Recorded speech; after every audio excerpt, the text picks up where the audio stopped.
मैं हाँ वरिंदर भिंडर ते तुसी देख रहे हो वॉइस ऑफ इंडिया मीडिया ते प्रोग्राम ਇਮੀਗ੍ਰੇਸ਼ਨ ਟਾਕ। ਹਮੇਸ਼ਾ ਹੀ ਅਸੀਂ ਨਵੇਂ-ਨਵੇਂ ਮੁੱਦਿਆਂ ਤੇ ਤੁਹਾਡੇ ਨਾਲ ਚਰਚਾ ਕਰਦੇ ਰਹਿੰਦੇ ਆ ਤੇ ਉਸ ਮੁੱਦੇ ਦੇ ਐਕਸਪਰਟ ਵਿਅਕਤੀ ਨਾਲ ਤੁਹਾਡੇ ਰੂਬਰੂ ਕਰਵਾਉਂਦੇ ਆ। ਪਿਛਲੇ ਕੁਝ ਦਿਨਾਂ ਦੇ ਵਿੱਚ ਇਮੀਗ੍ਰੇਸ਼ਨ ਸੈਕਟਰ ਦੇ ਵਿੱਚ ਬੜੀ ਹਾਹਾਕਾਰ ਮੱਚੀ ਪਈ ਹੈ, ਬੜੀ ਉਤਲ-ਪੁਤਲ ਮੱਚੀ ਪਈ ਹੈ ਇਮੀਗ੍ਰੇਸ਼ਨ ਸੈਕਟਰ ਦੇ ਵਿੱਚ। ਕੀ ਇਹ ਉਹ ਅਪਡੇਟਸ, ਉਸ ਦੇ ਬਾਰੇ ਵੀ ਅਸੀਂ ਤੁਹਾਡੇ ਨਾਲ ਅੱਜ ਚਰਚਾ ਕਰਨ ਦੇ ਲਈ ਮੇਰੇ ਨਾਲ ਪੈਨਲਿਸਟ ਨੇ ਇਮੀਗ੍ਰੇਸ਼ਨ ਮਾਹਰ ਰਮਨ ਸੂਦ ਜੀ। ਸਭ ਤੋਂ ਪਹਿਲਾਂ ਆਓ ਉਹਨਾਂ ਦਾ ਸਵਾਗਤ ਕਰਦੇ ਹਾਂ ਵੌਇਸ ਆਫ ਇੰਡੀਆ ਮੀਡੀਆ ਦੇ ਵਿਹੜੇ ਵਿੱਚ। ਤੁਹਾਡਾ ਜੀ ਆਇਆਂ ਨੂੰ ਜੀ, ਬਹੁਤ ਬਹੁਤ ਸਵਾਗਤ ਹੈ ਜੀ। ਸਤਿ ਸ਼੍ਰੀ ਅਕਾਲ। ਵੌਇਸ ਆਫ ਇੰਡੀਆ ਦੇ ਸਾਰੇ ਸਰੋਤਿਆਂ ਤੇ ਦੇਖਣ ਵਾਲਿਆਂ ਨੂੰ ਮੇਰੇ ਵੱਲੋਂ ਤੇ ਮੇਰੀ ਟੀਮ ਰੇਨਬੋ ਇਮੀਗ੍ਰੇਸ਼ਨ ਵੱਲੋਂ ਪਿਆਰ ਭਰੀ ਸਤਿ ਸ਼੍ਰੀ ਅਕਾਲ, ਨਮਸਤੇ, ਗੁੱਡ ਆਫਟਰਨੂਨ। 14 ਅਪ੍ਰੈਲ 2021 यानी बैसाखी तो अगले दिन government of Canada immigration department ने एक नवी पॉलिसी इमीग्रेशन दी लेके आया उन्हां वास्ते जिहड़ी कि जो ऑलरेडी इत्थे कैनेडा दे विच जिन्हां दे कोले जिस दे विच 3 स्ट्रीम्स बनाईयां वा इमीग्रेशन मिनिस्टर ने। पहली स्ट्रीम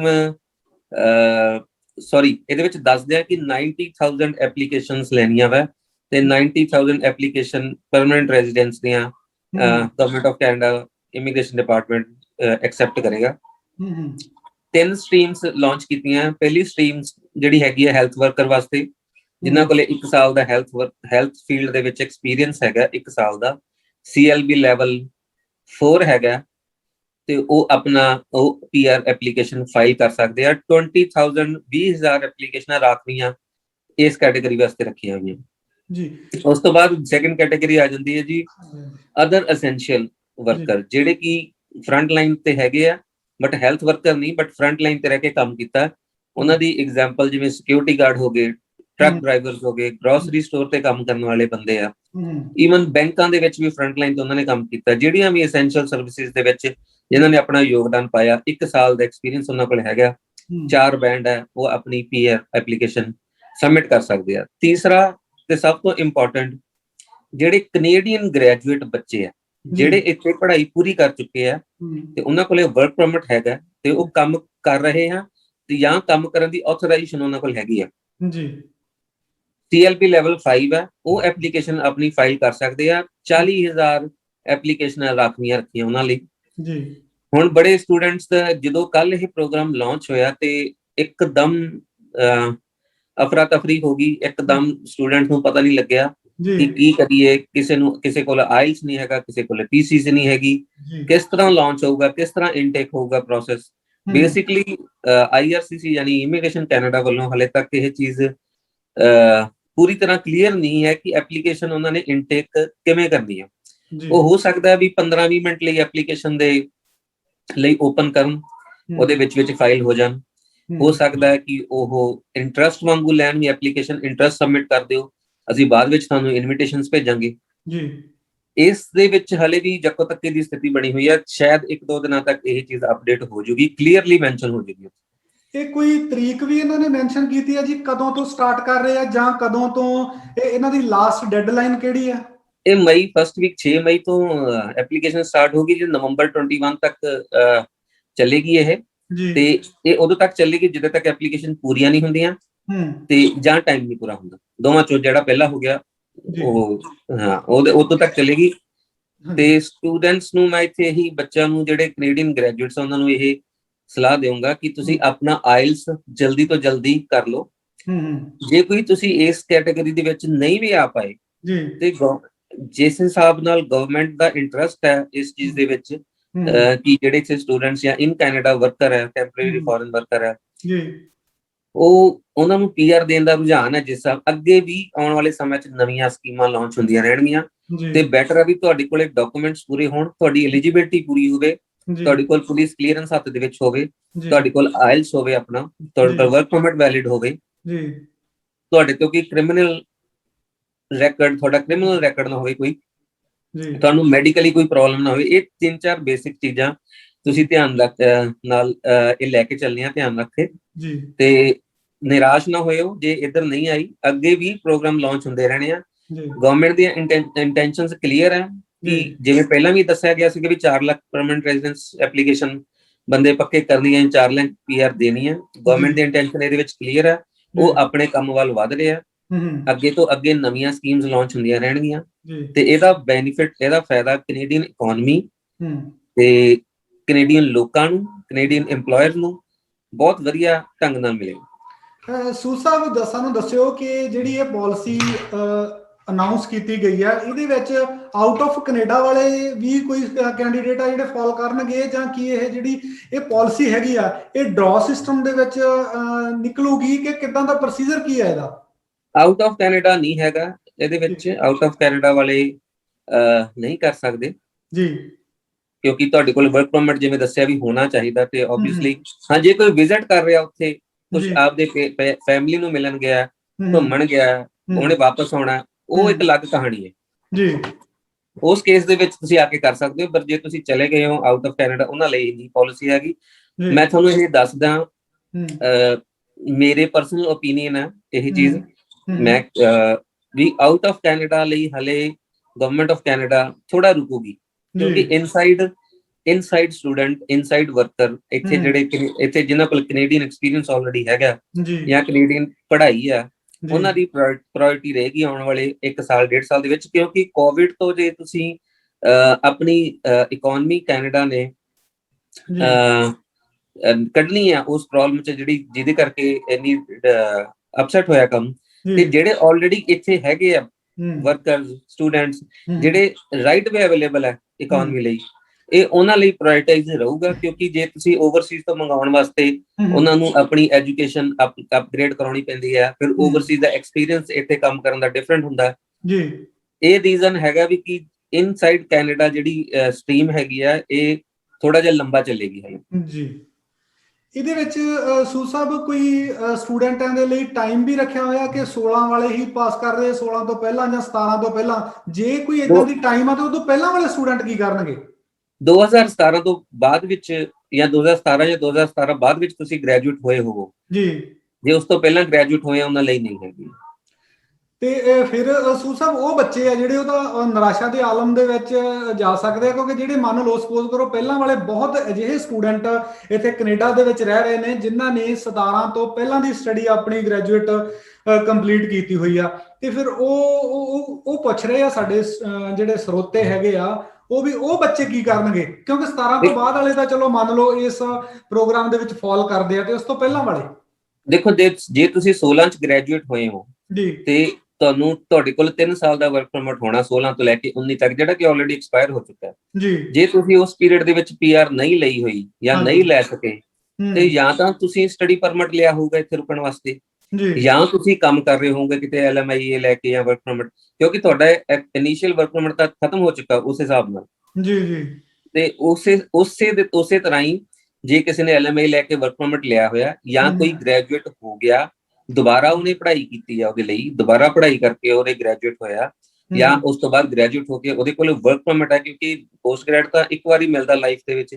ਮੰਨ ਲਓ ਕਿਸੇ ਨੇ ਫੋਰ ਐਗਜ਼ਾਮਪਲ ਕਿਸੇ ਦਾ ਵਰਕ ਪਰਮਿਟ ਖਤਮ ਹੋ ਗਿਆ, ਉਹ PR ਨਹੀਂ ਲੈ ਪਾਇਆ, ਫਿਰ ਉਹਨੇ ਇੱਕ ਨਵਾਂ ਕੋਰਸ ਸ਼ੁਰੂ ਕੀਤਾ, ਪੜ੍ਹ ਲਿਆ, ਦੁਬਾਰਾ 1 ਸਾਲ ਪੜ੍ਹਾਈ ਕਰ ਲਈ, ਬਟ ਉਹਦੇ ਵਿੱਚ ਉਹਨੂੰ LMIA ਮਿਲ ਗਈ, ਗ੍ਰੋਸਰੀ ਸਟੋਰ ਤੋਂ ਮਿਲ ਗਈ ਫੋਰ ਐਗਜ਼ਾਮਪਲ, ਉਹਨੂੰ ਜੌਬ ਆਫਰ ਹੋ ਗਈ, ਤੇ ਉਹਨੇ 1 ਸਾਲ ਕੰਮ ਕਰ ਲਿਆ ਉੱਥੇ, ਉਹ ਸਟਿਲ ਐਲੀਜੀਬਿਲਟੀ ਉਹਦੀ ਬਣ ਜੂਗੀ। ਪਰ ਜਿਹੜੇ ਬੱਚੇ 16 ਚ ਕਰ ਚੁੱਕੇ ਆ, ਉਹ most of them already become the PR, ਸੋ ਉਹਨਾਂ ਲਈ ਜ਼ਿਆਦਾ ਵਰੀ ਕਰਨ ਦੀ ਲੋੜ ਨਹੀਂ। ਜਿਹੜੇ ਕੋਈ ਥੋੜੇ ਬਹੁਤ ਪਰਸੈਂਟੇਜ ਇਹੋ ਜਿਹੀ ਹੈਗੀ ਆ ਜਿਹੜੇ ਨਹੀਂ ਹੋ ਪਾਏ, ਉਹਨਾਂ ਲਈ ਵੀ ਅੱਗੇ ਤਾਂ ਅੱਗੇ ਕੋਈ ਨਾ ਕੋਈ ਰਸਤਾ ਗਵਰਨਮੈਂਟ ਜ਼ਰੂਰ ਖੋਲੇਗੀ, I am very sure for that ਜੀ।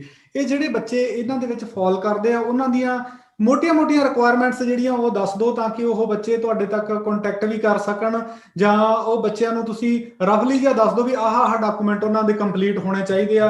ਕਿਉਂਕਿ ਆਈਲੈਟਸ ਦੇ ਬਹੁਤ ਸਾਰੀਆਂ ਜਿਹੜੀਆਂ ਹੈਗੀਆਂ ਕੁਐਰੀਜ਼ ਆ ਰਹੀਆਂ, ਸਾਡੇ ਤੱਕ ਫੋਨ ਵੀ ਆ ਰਹੇ ਆ ਕਿ ਆਈਲੈਟਸ ਦੀ ਡੇਟਸ ਨਹੀਂ ਮਿਲ ਰਹੀਆਂ, ਬੱਚੇ ਬਹੁਤ ਪ੍ਰੋਬਲਮ ਫੇਸ ਕਰ ਰਹੇ ਆ। ਇਹਦਾ ਸੋਲੂਸ਼ਨ ਦੱਸ ਦਿਓ ਕਿ ਇੱਕ ਉਹਨਾਂ ਦੇ ਬੱਚਿਆਂ ਦੇ ਡਾਕੂਮੈਂਟ ਤੁਹਾਡੇ ਦੱਸ ਦਿਓ ਵੀ ਰਫਲੀ ਜੀ ਆਹ ਚਾਹੀਦੇ ਆ।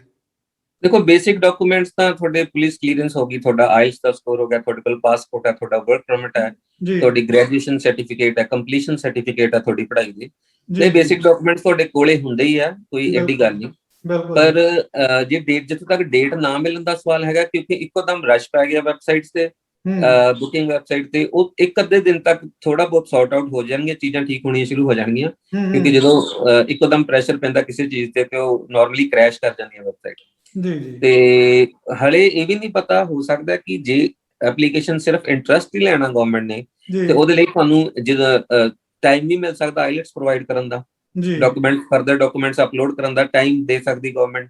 ਠੀਕ ਹੈ ਵੀ ਤੁਸੀਂ ਐਲੀਜੀਬਿਲਟੀ ਤੁਹਾਡੀ ਬਣਦੀ ਹੈ, ਅਸੀਂ ਤੁਹਾਨੂੰ ਇਨਵੀਟੇਸ਼ਨ ਸੈਂਡ ਕਰਾਂਗੇ ਉਸ ਚੀਜ਼ ਲਈ, ਤੇ ਤੁਸੀਂ ਇਨਵੀਟੇਸ਼ਨ ਤੋਂ ਬਾਅਦ 60 ਡੇਜ਼ ਚ ਐਪਲੀਕੇਸ਼ਨ ਆਪਦੀ ਫਾਈਲ ਕਰਨੀ ਹੈ, ਤੁਹਾਨੂੰ ਟਾਈਮ ਸਮਾਂ ਮਿਲ ਸਕਦਾ, ਜਿੱਥੋਂ ਤੱਕ ਮੇਰਾ ਆਈਡੀਆ। ਬਿਲਕੁਲ ਜੀ। ਬਾਕੀ ਕਿਉਂਕਿ ਗਵਰਨਮੈਂਟ ਮਿਨਿਸਟਰੀ ਡਿਪਾਰਟਮੈਂਟ ਨੂੰ ਇਸ ਚੀਜ਼ ਦਾ ਪਤਾ ਹੈ ਕਿ ਇੱਕੋ ਦਮ 15 ਦਿਨਾਂ ਦੇ ਵਿੱਚ ਕਈ ਚੀਜ਼ਾਂ ਇਹੋ ਜਿਹੀਆਂ ਹੁੰਦੀਆਂ ਜਿਹੜੀਆਂ ਕਿ ਅਵੇਲੇਬਲ ਨਹੀਂ ਹੁੰਦੀਆਂ।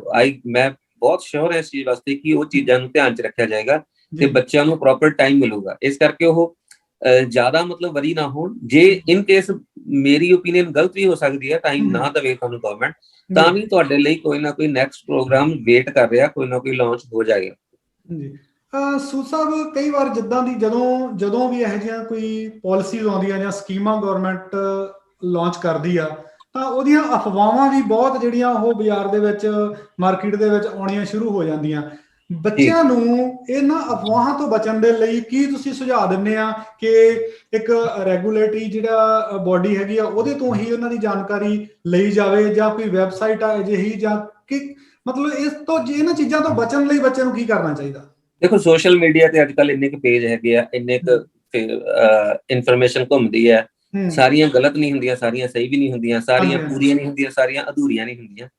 ਪਰ ਜੇ ਤੁਸੀਂ ਸਹੀ ਜਾਣਕਾਰੀ ਲੈਣੀ ਹੈ, ਤੇ ਮੈਂ ਇਹੀ ਕਹੂੰਗਾ ਵੀ ਇਮੀਗ੍ਰੇਸ਼ਨ ਦੀ ਗਵਰਨਮੈਂਟ ਦੀ ਵੈਬਸਾਈਟ IRCC ਦੀ, ਤੁਸੀਂ ਉਸ ਵੈਬਸਾਈਟ ਤੇ ਜਾ ਕੇ, ਉਹਨਾਂ ਦੇ ਲਿੰਕ ਦਿੱਤੇ ਹੋਏ ਆ ਸਾਰੇ, ਉੱਤੇ ਜਾਣਕਾਰੀ ਸਾਰੀ ਹੈਗੀ ਹੈ, ਤੁਸੀਂ ਉਹਨੂੰ ਪੜ੍ਹ ਲਓ। ਜੇ ਤੁਹਾਨੂੰ ਨਹੀਂ ਪਤਾ ਲੱਗਦਾ, ਕਿਸੇ ਵੀ ਰੈਗੂਲੇਟਡ ਇਮੀਗ੍ਰੇਸ਼ਨ ਕੰਸਲਟੈਂਟ ਕੋਲੇ ਕੰਸਲਟ ਕਰ ਲਓ। ਮੈਂ ਹੈਗਾ, ਮੈਨੂੰ ਮਿਲ ਸਕਦੇ ਹੋ। ਹੋਰ ਵੀ ਹੈਗੇ ਸਾਡੇ ਕਲੀਗ ਕਾਫੀ ਹੈਗੇ ਆ, ਪੰਜਾਬੀ ਵੀ ਬੋਲਣ ਵਾਲੇ, ਇੰਗਲਿਸ਼ ਬੋਲਣ, ਜਿਹੜੀ ਵੀ ਤੁਸੀਂ ਲੈਂਗੁਏਜ ਬੋਲਣੀ ਆ ਉਹਦੇ ਵਿੱਚ ਆਪਣੇ ਇੱਥੇ ਕੰਸਲਟੈਂਟ ਹੈਗੇ ਆ, ਤੁਸੀਂ ਇੱਕ ਵਾਰੀ ਕੰਸਲਟ ਕਰੋ। ਜੇ ਕੋਈ ਕੰਸਲਟੇਸ਼ਨ ਚਾਰਜ ਵੀ ਕਰਦਾ ਵਾ, ਤੇ ਤੁਹਾਨੂੰ ਉਹ ਜੇ ਪੇ ਕਰਕੇ ਵੀ ਤੁਹਾਨੂੰ ਵਡਮੁੱਲੀ ਜਾਣਕਾਰੀ ਹੀ ਮਿਲੂਗੀ, ਗਲਤ ਜਾਣਕਾਰੀ ਨਹੀਂ ਮਿਲੂਗੀ ਉਸ ਚੀਜ਼ ਦੀ। ਜੇ ਉਹ ਬੈਟਰ ਹੈ ਵੀ ਜੇ ਕੋਈ ਤੁਹਾਨੂੰ ਜੇ ਕੰਸਲਟੇਸ਼ਨ ਚਾਰजेस ਵੀ ਪੇ ਕਰਨੇ ਪੈਂਦੇ ਆ, ਤੁਸੀਂ ਕਰ ਸਕਦੇ ਹੋ, ਬਟ ਉਹਦੇ ਲਈ ਬਦਲੇ ਚ ਤੁਹਾਨੂੰ ਸਹੀ ਜਾਣਕਾਰੀ ਮਿਲੂ। ਜੇ ਤੁਸੀਂ ਗਲਤ ਜਾਣਕਾਰੀ ਲੈ ਕੇ ਕੋਈ ਗਲਤ ਸਟੈਪ ਲੈ ਲਿਆ, ਤੇ ਉਹਦੇ ਵਿੱਚ ਪੈਸੇ ਦਾ ਨੁਕਸਾਨ ਤਾਂ ਜਿਹੜਾ ਹੋਏਗਾ ਹੀ, ਬਟ ਸਮੇਂ ਦਾ ਬੜਾ ਵੱਡਾ ਨੁਕਸਾਨ ਹੋ ਜਾਏਗਾ। ਜੀ। ਤੁਸੀਂ ਇਹ ਕਦੋਂ ਅਵੇਲੇਬਿਲਿਟੀ ਤੁਹਾਡੀ ਹੈਗੀ ਆ? ਤੁਸੀਂ ਸਾਡੇ ਦਰਸ਼ਕਾਂ ਨੂੰ ਥੋੜਾ ਅਨਾਉਂਸ ਕਰ ਦਿਓ, ਤੇ ਆਪਣਾ ਨੰਬਰ ਵੀ ਤੁਸੀਂ ਛੱਡ ਸਕਦੇ ਹੋ। ਦੇਖੋ, ਅੱਜ ਕੱਲ ਪਿੰਡਰ ਜੀ ਗੱਲ ਇਹ ਹੈ ਵੀ ਅੱਜ ਕੱਲ ਇੱਕ ਤਾਂ ਕੋਵਿਡ ਕਰਕੇ ਥੋੜੀ ਜਿਹੀ ਰਿਸਟ੍ਰਿਕਸ਼ਨਸ ਹੈਗੀਆਂ ਆਕੂਪੈਂਸੀ ਰਿਸਟ੍ਰਿਕਸ਼ਨ ਆਫਿਸ ਦੇ ਵਿੱਚ ਵੀ, ਬਟ ਬੈਟਰ ਹੈ ਵੀ ਕੋਈ ਆਉਣਾ ਚਾਹੁੰਦਾ ਅਪਾਇੰਟਮੈਂਟ ਲੈ ਲੇ, ਅਪਾਇੰਟਮੈਂਟ ਲੈ ਕੇ ਆ ਸਕਦਾ, ਮੈਨੂੰ ਮਿਲ ਸਕਦਾ। ਮੰਡੇ ਟੂ ਫਰਾਈਡੇ 10 ਤੋਂ 6 ਆਫਿਸ ਦਾ ਟਾਈਮ ਹੈਗਾ, 10 AM ਤੋਂ ਸ਼ਾਮ 6 PM ਤੱਕ। ਤੇ ਜੇ ਕਿਸੇ ਨੂੰ ਕੋਈ ਈਮੇਲ ਕਰ ਸਕਦਾ rainbowimmigration@gmail.com ਤੇ। ਨਾਰਮਲੀ ਜਦੋਂ ਕੋਈ ਈਮੇਲ ਕਰਦਾ, ਸਾਡੇ ਕੋਲ ਟੈਂਪਲੇਟ ਬਣੇ ਹੁੰਦੇ ਆ ਜਾਣਕਾਰੀ ਦੇ, ਅਸੀਂ ਉਹ ਫਾਰਵਰਡ ਕਰਦੇ, ਉਹਦੇ ਨਾਲ ਬੜੀ ਹੈਲਪ ਹੋ ਜਾਂਦੀ ਹੈ, ਲੋੜ ਨਹੀਂ ਪੈਂਦੀ, ਲਿੰਕ ਵਗੈਰਾ ਸੈਂਡ ਕਰ ਦਿੰਦੇ ਆ ਸਾਰੀ ਜਾਣਕਾਰੀ ਦੇ। ਜੇ ਫਿਰ ਵੀ ਕੁਝ ਨਹੀਂ ਲੱਗ ਰਿਹਾ, ਕੁਝ ਇਸ ਤਰ੍ਹਾਂ ਦੀ ਗੱਲ ਹੈਗੀ ਆ, ਤੇ ਤੁਸੀਂ ਅਪਾਇੰਟਮੈਂਟ ਲੈ ਕੇ ਆ ਸਕਦੇ ਹੋ, ਤੇ ਅਪਾਇੰਟਮੈਂਟ ਲੈ ਕੇ ਮਿਲ ਸਕਦੇ ਹੋ। ਸਾਡੀ ਟੀਮ ਹੈ, ਸਾਡਾ ਸਟਾਫ ਹੈ, ਉਹ ਪੂਰੀ ਤੁਹਾਨੂੰ ਜਾਣਕਾਰੀ ਪ੍ਰੋਵਾਈਡ ਕਰਾਊਗਾ। ਜੇ ਕੁਝ ਫਿਰ ਵੀ ਸਪੈਸੀਫਿਕ ਕੁਐਸਚਨ ਹੈ, ਮੈਂ ਬੈਠਾ, ਮੈਨੂੰ ਪੁੱਛ ਸਕਦੇ, ਕੋਈ ਗੱਲ ਨਹੀਂ। ਸੂਦ ਸਾਹਿਬ, ਇਸ ਪਾਲਿਸੀ ਬਾਰੇ ਜੇ ਕੋਈ ਮੇਰੇ ਤੋਂ ਕੁਐਸਚਨ ਪੁੱਛਣ ਵੱਲੋਂ ਰਹਿ ਗਿਆ ਹੋਵੇ, ਤਾਂ ਤੁਸੀਂ ਆਪਣੇ ਵੱਲੋਂ ਕੀ ਐਡ ਕਰਨਾ ਚਾਹੁੰਦੇ ਆ ਜੀ? ਜੋ ਕੋਈ ਅਧੂਰੀ ਜਾਣਕਾਰੀ ਮੇਰੇ ਕੋਲੋਂ ਰਹਿ ਗਈ ਹੋਵੇ, ਤਾਂ ਤੁਸੀਂ ਸਾਡੇ ਦਰਸ਼ਕਾਂ ਨੂੰ ਸਾਂਝੀ ਕਰਨੀ ਚਾਹੁੰਦੇ ਹੋ? ਮੈਂ ਤੁਹਾਨੂੰ ਇਹਦੇ ਵਿੱਚ ਇਹ ਦੱਸਣਾ ਚਾਹੂੰਗਾ ਵੀ ਪੈਨਿਕ ਹੋਣ ਦੀ ਲੋੜ ਨਹੀਂ ਜੀ। ਅੱਛਾ, ਇੱਕ ਬੜੀ ਕਨਫਿਊਜ਼ਨ ਕ੍ਰੀਏਟ ਹੋਈ ਹੈ ਵੀ ਜਿਨ੍ਹਾਂ ਦੀ ਆਲਰੇਡੀ ਐਕਸਪ੍ਰੈਸ ਐਂਟਰੀ ਫਾਈਲ ਲੱਗੀ ਹੋਈ ਹੈ, ਜਾਂ ਆਲਰੇਡੀ ਜਿਨ੍ਹਾਂ ਦੀ PNP ਆ ਚੁੱਕੀ ਹੈ, ਉਹ PNP ਉਹ ਜੱਕੋ ਤੱਕ ਚ ਹੋ ਗਏ, ਉਹ ਡਬਲ ਮਾਈਂਡਡ ਹੋਏ ਆ ਬੱਚੇ ਵੀ ਇਹਦੇ ਵਿੱਚ ਲਗਾਈਏ ਜਾਂ ਉਹਦੇ ਵਿੱਚ ਲਗਾਈਏ। ਦੇਖੋ, ਜਿਹੜੀ ਨਵੀਂ ਪਾਲਿਸੀ ਹੈ ਹਲੇ ਅਨਸਰਟੇਨ ਜੀ, ਉਹਦੇ ਚ ਹਲੇ ਅਨਸਰਟੇਨਟੀ ਬਣੀ ਰਹਿਣੀ ਆ until and unless ਉਹ ਪੂਰਾ ਦਾ ਪੂਰਾ ਪ੍ਰੋਗਰਾਮ ਫਲੋਰ ਤੇ ਨਹੀਂ ਆਉਂਦਾ ਜੀ। ਬਿਲਕੁਲ, ਜਿਹੜਾ ਆਲਰੇਡੀ ਫਲੋਰਡ ਪ੍ਰੋਗਰਾਮ ਹੈ, ਫਲੋਰ ਤੇ ਹੈਗਾ, PNP ਹੈ, ਤੁਸੀਂ PR ਲਾ ਸਕਦੇ ਹੋ। ਅੱਛਾ, ਇੱਕ ਗੱਲ ਇਹੀ ਇੱਕ ਹੋਰ ਦੱਸ ਦੇ ਰਿਹਾ ਕਿ ਜਿੰਨਾ ਬੱਚਿਆਂ ਦੀ PNP ਆਈ ਹੋਈ ਹੈ ਜੀ, ਜਾਂ ਵਰਕਰਸ ਦੀ PNP ਆਈ ਹੋਈ ਹੈ, ਉਹ ਪੇਪਰ ਫਾਈਲ ਦੀ ਬਜਾਏ ਆਨਲਾਈਨ ਸਬਮਿਸ਼ਨ ਕਰ ਸਕਦੇ ਆ। ਉਹਦਾ ਗਵਰਨਮੈਂਟ ਨੇ 8 ਅਪ੍ਰੈਲ ਨੂੰ ਇੱਕ ਨਵਾਂ ਪ੍ਰੋਗਰਾਮ ਲਾਂਚ ਕੀਤਾ ਸੀ, ਤੁਸੀਂ ਆਨਲਾਈਨ ਐਪਲੀਕੇਸ਼ਨ ਸਬਮਿਟ ਕਰ ਦਿਓ, ਤੇ ਉਹਨਾਂ ਨੂੰ ਫਾਈਲ ਨੰਬਰ ਰਾਈਟ ਵੇ ਮਿਲ ਜਾਊਗਾ ਜੀ। ਤੇ ਮੈਂ ਇਹੀ ਸਲਾਹ ਦੇਵਾਂਗਾ ਵੀ ਜਿਹੜੇ ਸਰਟਨ ਪ੍ਰੋਗਰਾਮ ਹੈ, ਜਿਹੜੇ ਬੱਚੇ ਉਹਦੇ ਸਿਲੈਕਟ ਹੋਏ ਹੋਏ ਆ, ਜਿਨ੍ਹਾਂ ਦੀ ਪੀਐਨਪੀ ਆਈ ਹੋਈ ਹੈ, ਉਸੇ ਪ੍ਰੋਗਰਾਮ ਦੇ ਵਿੱਚ ਹੀ ਜਾਣ। ਜੀ ਕੋਈ ਨਵੀਂ ਕੈਟਾਗਰੀ ਟਰਾਈ ਨਾ ਕਰਨ, ਕਿਉਂਕਿ ਤੁਹਾਡੀ ਆਲਰੇਡੀ ਪੀਐਨਪੀ ਆ ਚੁੱਕੀ ਹੈ, ਤੁਸੀਂ ਆਲਰੇਡੀ ਐਕਸਪ੍ਰੈਸ ਐਂਟਰੀ ਲਾਈ ਹੋਈ, ਤੁਸੀਂ ਉਸ ਪਾਸੇ ਉਸੇ ਐਪਲੀਕੇਸ਼ਨ ਨੂੰ ਪਰਸਿਊ ਕਰੋ, ਨਾ ਕਿ ਨਵੀਂ ਐਪਲੀਕੇਸ਼ਨ। ਕਿਉਂਕਿ ਇੱਕ ਟਾਈਮ ਤੇ ਤੁਸੀਂ ਗਵਰਨਮੈਂਟ ਦਾ ਇਮੀਗ੍ਰੇਸ਼ਨ ਦੇ ਰੂਲਸ ਅਕੋਰਡਿੰਗ 2 ਐਪਲੀਕੇਸ਼ਨਸ ਇਕੱਠੀਆਂ ਨਹੀਂ ਲਗਾ ਸਕਦੇ ਰੈਜ਼ੀਡੈਂਸੀ ਦੀ। ਤੁਹਾਨੂੰ ਇੱਕ ਐਪਲੀਕੇਸ਼ਨ ਵਿਡਰਾ ਕਰਨੀ ਪਏਗੀ, ਇੱਕ ਤੇ ਤੁਹਾਨੂੰ ਪ੍ਰੋਸੀਡ ਕਰਨਾ ਪਊਗਾ। ਜੀ ਇਸ ਕਰਕੇ ਜਿਹੜੇ ਆਲਰੇਡੀ ਸਿਲੈਕਟਡ ਹੈਗੇ ਆ, ਆਲਰੇਡੀ ਜਿਹੜੇ ਟਰੈਕ ਤੇ ਆ ਬੱਚੇ, ਆਲਰੇਡੀ ਪੀਆਰ ਦੀ ਰਸਤੇ ਤੇ ਤੁਰੇ ਹੋਏ ਆ ਕਿਸੇ ਵੀ ਢੰਗ ਨਾਲ, ਚਾਹੇ ਉਹ ਪੀਐਨਪੀ ਨਾਲ ਚਾਹੇ ਐਕਸਪ੍ਰੈਸ ਨਾਲ, ਉਹਨਾਂ ਨੂੰ ਉਹੀ ਰਸਤਾ ਫੜ ਕੇ ਰੱਖਣਾ ਚਾਹੀਦਾ, ਉਹਦੇ ਨਾਲ ਪ੍ਰੋਸੀਡ ਕਰਨਾ ਚਾਹੀਦਾ। ਜੀ ਅਸੀਂ ਵੀ ਸਾਡੇ ਦਰਸ਼ਕਾਂ ਨੂੰ ਇਹ ਦੱਸਣਾ ਚਾਹੁੰਦੇ ਹਾਂ ਕਿ ਜੇਕਰ ਤੁਸੀਂ ਕਿਸੇ ਵੀ ਤਰ੍ਹਾਂ ਦੀ ਸਲਾਹ ਲੈਣੀ ਚਾਹੁੰਦੇ ਹੋਵੋ ਤਾਂ ਤੁਸੀਂ ਰੈਗੂਲੇਟਰੀ ਜਿਹੜੇ ਹੈਗੇ ਬੋਡੀ ਹੈਗੀ ਆ, ਜਿਹੜੇ ਅਧਿਕਾਰਤ ਏਜੰਟਸ ਹੈਗੇ ਆ, ਉਹਨਾਂ ਤੋਂ ਤੁਸੀਂ ਆਪਣੀ ਜਾਣਕਾਰੀ ਲੈ ਸਕਦੇ ਹੋ। ਹਤਾਸ਼ ਦੇ ਵਿੱਚ ਨਹੀਂ ਆਉਣਾ, ਇਹ ਪਾਲਿਸੀਆਂ ਆਉਂਦੀਆਂ ਰਹਿੰਦੀਆਂ ਤੇ ਨਵੇਂ ਜਿਹੜੇ ਹੈਗੇ ਆ ਪਾਲਿਸੀਜ਼ ਉਹ ਗਵਰਨਮੈਂਟ ਕੈਨੇਡਾ ਸਰਕਾਰ ਆ ਤੁਹਾਡੇ ਤੱਕ ਪਹੁੰਚਾਉਂਦੀ ਰਹੂਗੀ।